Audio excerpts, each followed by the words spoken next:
Bitcoin update. We are seeing a bearish pennant over here. As you can see, I've circled it so that you can see that's bearish. So when it comes from the top and it comes down and forms this little triangle, it most of the time goes down.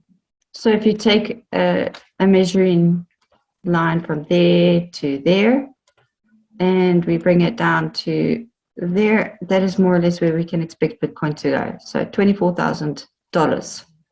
So if we don't make a double bottom here to form a bullish double bottom, we should see about $24,000. If Bitcoin breaks out of this bearish pattern, it is extremely bullish. So when you have Bitcoin breaking out of a bearish pattern, it becomes extremely bullish. And so the other way around, if you've got a bullish pattern and it breaks down out of a bullish pattern, then it becomes extremely bearish. Daily, we have lower highs and higher highs on the RSI, which means it's a hidden bearish divergence. Okay, which means it's a continuation to the downside. So we could see it hit this green momentum line, which I'll show you where it comes from now, and create a double bottom.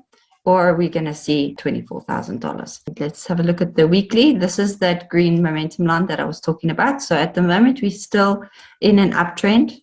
We are seeing a hidden bullish divergence. So we get a higher low and a lower low on the RSI. So on the weekly, we look bullish. So we could easily see some downside before it goes back up. If we see some more downside, we want to see one of these candles like this one. See here, it is a bullish spinning top. So even if it does go down to $24,000, we want to see it come straight back up and form either one of these three.